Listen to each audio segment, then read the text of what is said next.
Alright folks, we are back, and I just realized when I turned on this camera that for the first time, I believe, I am recording a video in the daylight. It's unbelievable. I actually have time on a weekend to recap a video, basically because my body just woke up super early this morning. So we are here. I've been starting to use the camera for all my other videos, so I figured we'll implement it here in our Hyperdrive League race recaps as well. And as you can see there on the timing screen, we were towards the back in Q3 and 1.8 seconds off the pace at Azerbaijan, a track that last video I talked about how much I like and how good I am here. Basically, in qualifying, Q3 was the only dry session, and it said that the rain was going to be wet for the first 45 minutes. So we had a wet setup on, a lot of people still in dry setups. Big difference in the straights. So as we head into the race, it's completely fucking dry.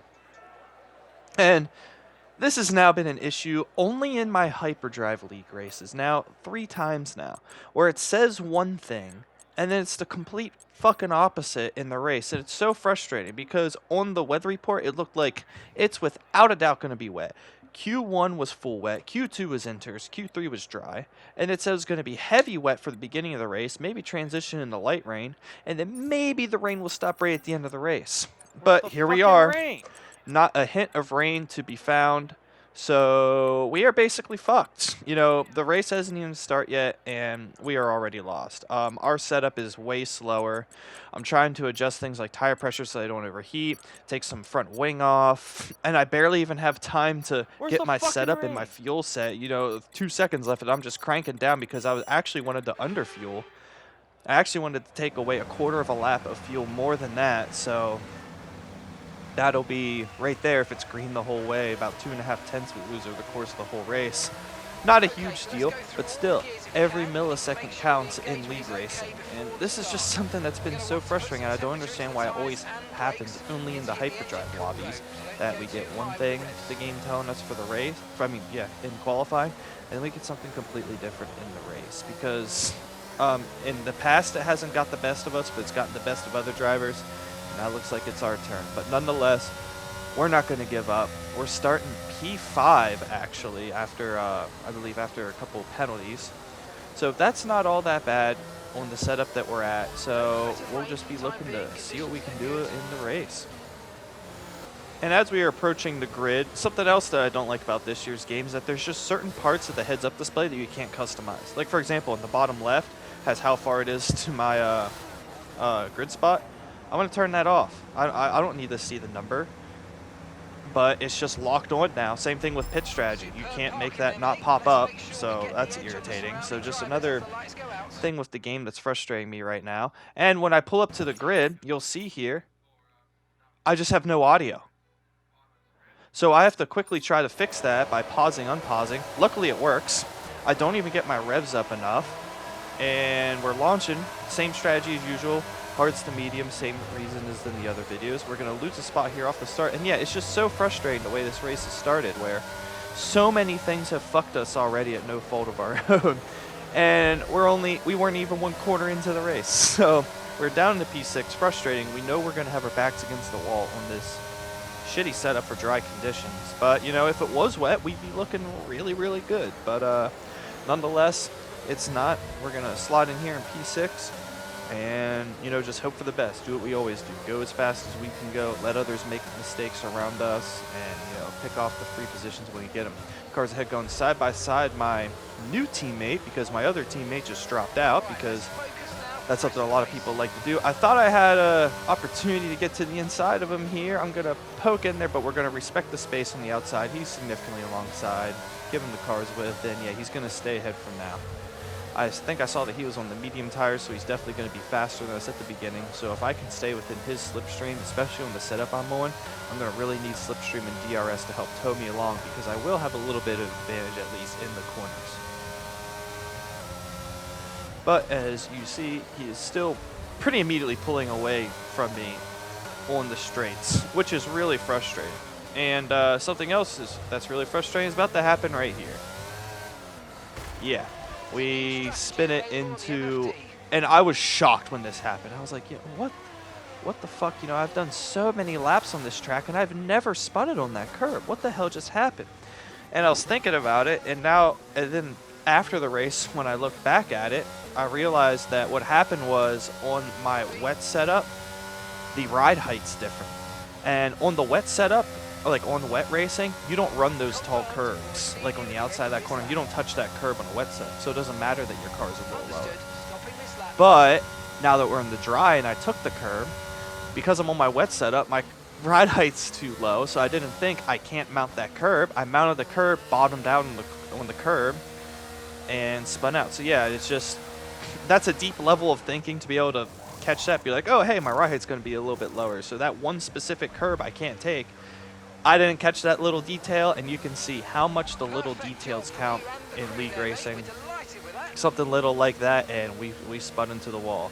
But luckily, we know that there will most likely be a safety car, or we're at least really hoping there's going to be a safety car, so then we can get brought back into this race. And honestly, I wasn't that upset at this point. Like, yeah, it's frustrating to be back to pack, but we didn't have much in terms of raw pace on our own because of the setup that we've been forced onto. So, well, not forced onto, but we anticipated for a different kind of race. So, and yeah, right there you see a bump on the outside of turn 3. Those were before, this was right before the last patch where they fixed those bumps, and they're down the that backstretch there as well.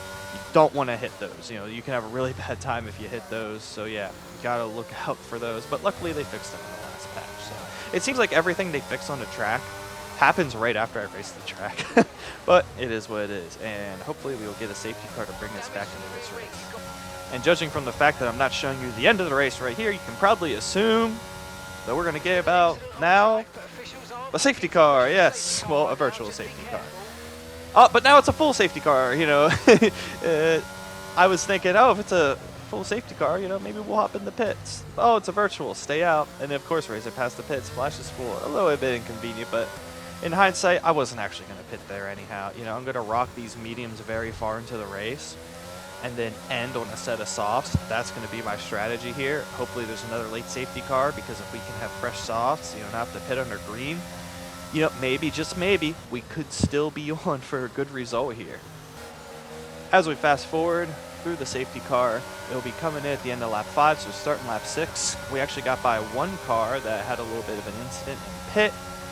So yeah, we'll be starting P12 out of the 13 remaining cars in this race, already down to 13. It's wild. I mean, we didn't have a full grid either. But, ooh, I almost got into the back of the Alfa Romeo. I gotta remember I'm on higher downforce, so I'll be braking later than other drivers. And he actually decides to pull out of the way because I didn't realize this, but I think he had some kind of floor damage or something, so he knew that he didn't have the pace, so he just made the smart move to back out and just stay alive at this stage in the race. Yeah, caught me off guard a little bit, but nonetheless, that's a position for us. Up to P11, got the Williams ahead.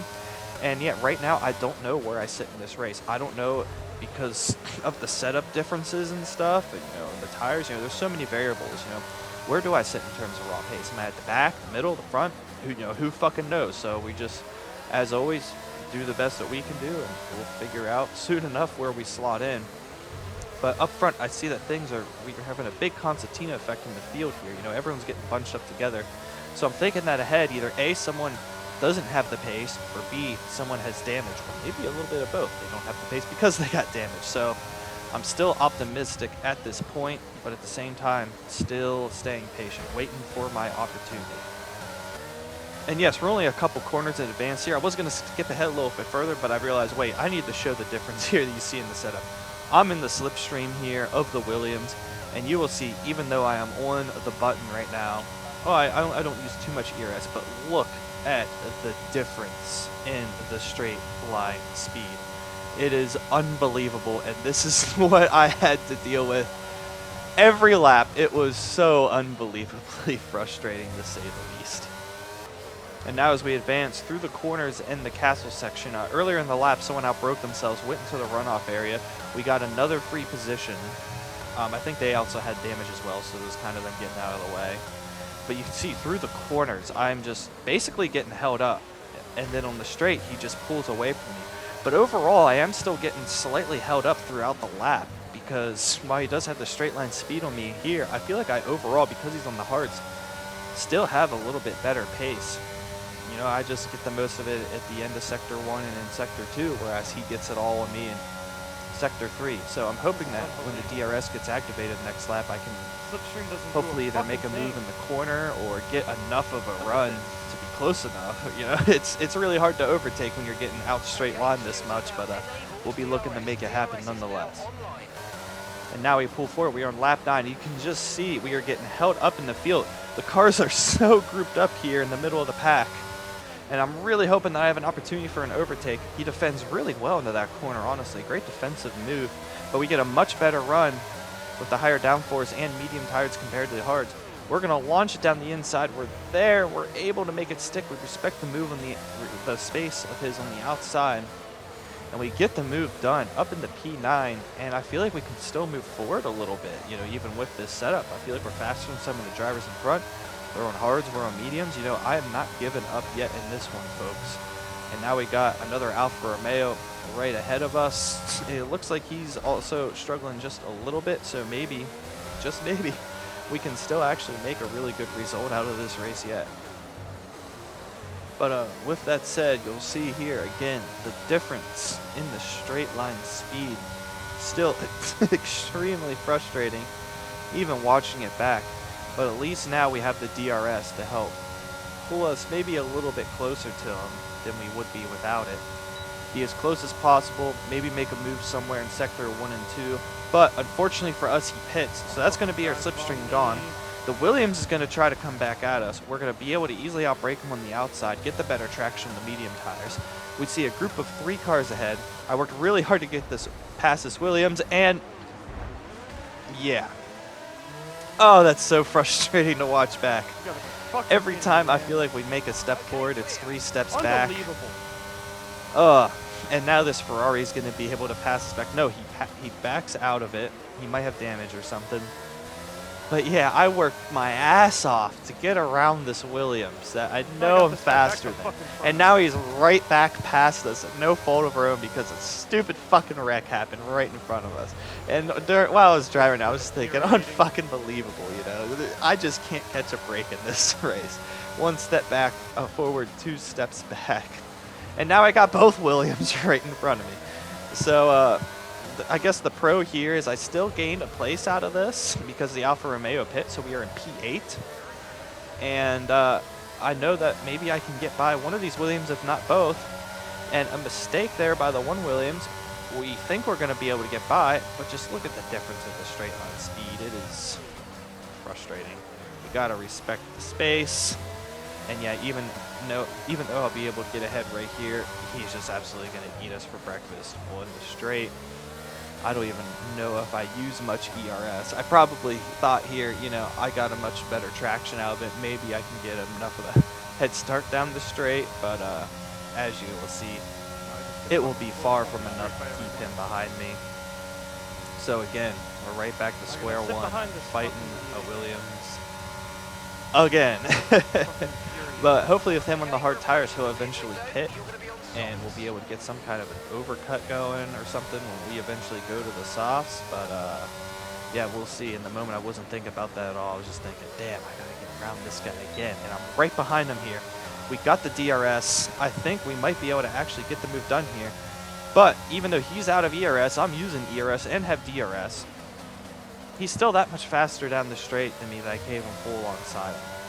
And that's something that honestly has frustrated me in the F1 games the last few years. It's just like the natural slipstream has basically no effect, it seems like. Like DRS you get a decent effect from, but just regular slipstream, you don't get pulled that closer to the car ahead. You know, it makes a very not big difference. I mean, it does make a little bit difference, but not enough to, you know, pull up on someone and go around them just on that alone, it seems like.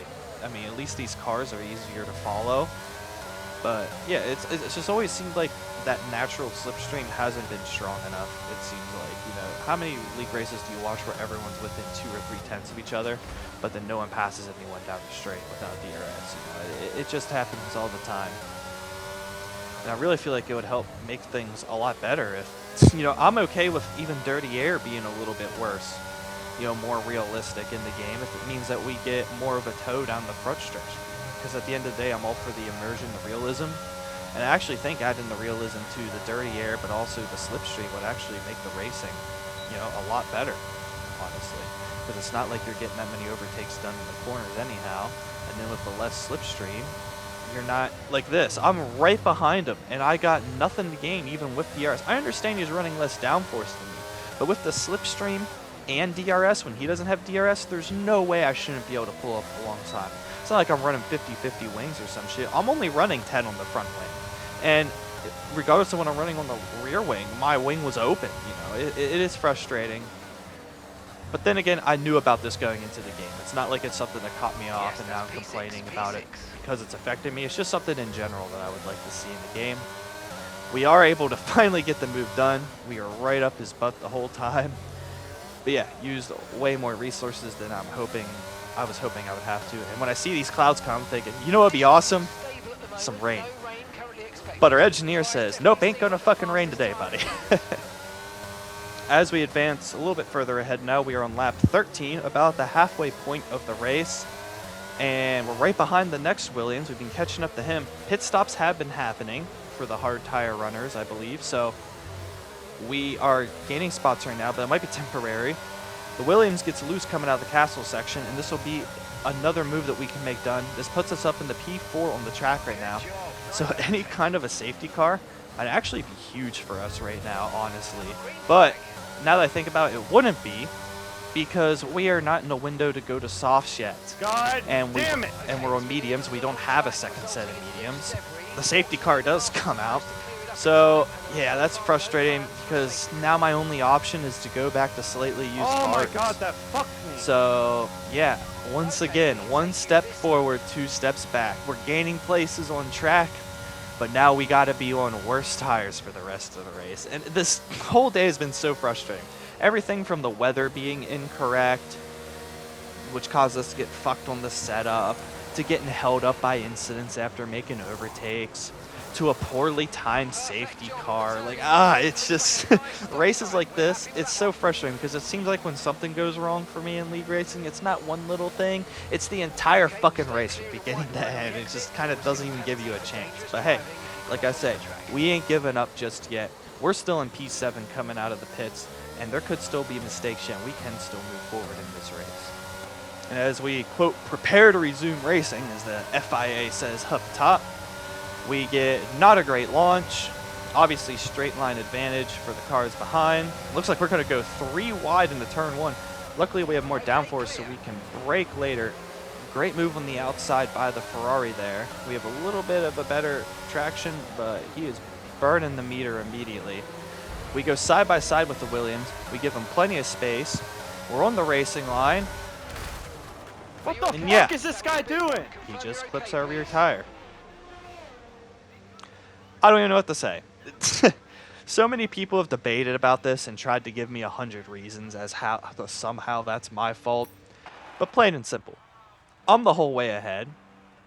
I'm on a racing line. I'm sticking to the racing line. If you saw the 3D racing line on that, fucking reserves the fuck out of it's here. curving left a lot more than my car is. The track naturally curves left, so I can't go straight. You saw earlier in the race the bumps on the outside of that part of the track, so I can't stay out there. And yeah, you can clearly hear my frustration. I even call him a reserve driver. He wasn't a reserve driver. And yeah, that's how our race ends today. We get taken out in Division 1 of a 5-tiered league on the straight when we're almost the whole way in front of someone.